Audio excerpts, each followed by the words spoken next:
Баршаңызға қайырлы күн достар.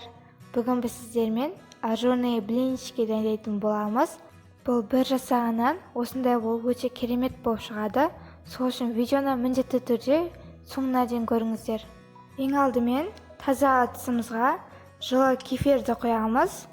Оның үстіне жұмыртқамызды, сода және тұзымызды салып, оны жақсылап араластырамыз.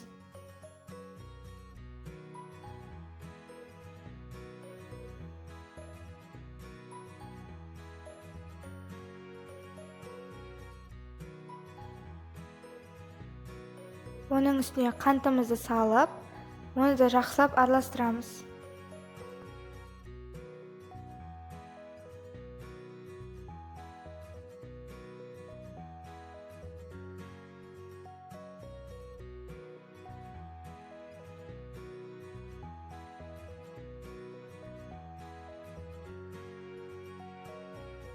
Араластырып болғаннан соң, оның үстіне електен өткізілген ұнымызды саламыз. Оны да жақсылап араластырамыз, оның түйіршіктері қалып қалмауы қажет.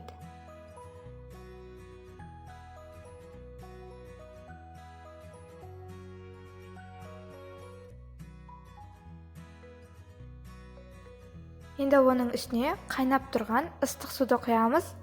Оны тез-тез жақсылап араластырамыз, өйткені біздің қамырымыз пісіп қалмауы қажет.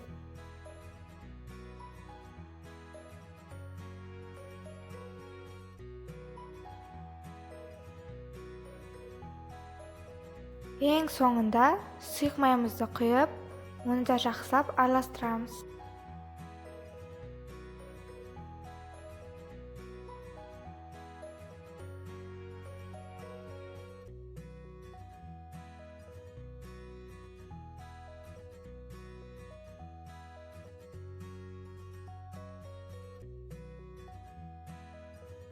Міне біздің блинчиктердің қамыры осындай сұйық болуы қажет.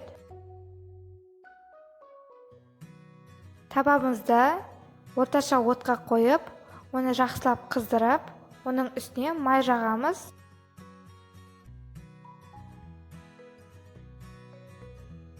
Блинчиктерімізді видеода көрсетілгенде қылып пісіріп аламыз.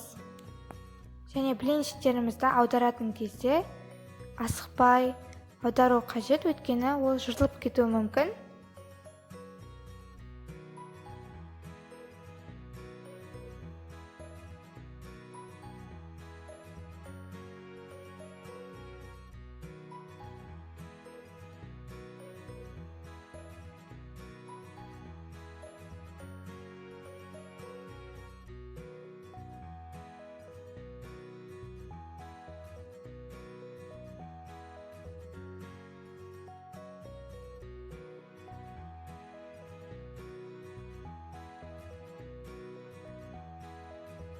Міне біздің блинчиктеріміз дайын, өте керемет болып шықты. Міндетті түрде жасап және дәмін татып көріңіздер. Егер видео ұнаған болса, арнаға тіркеліп, лайк басуды ұмытпаңыздар. Ас болсын!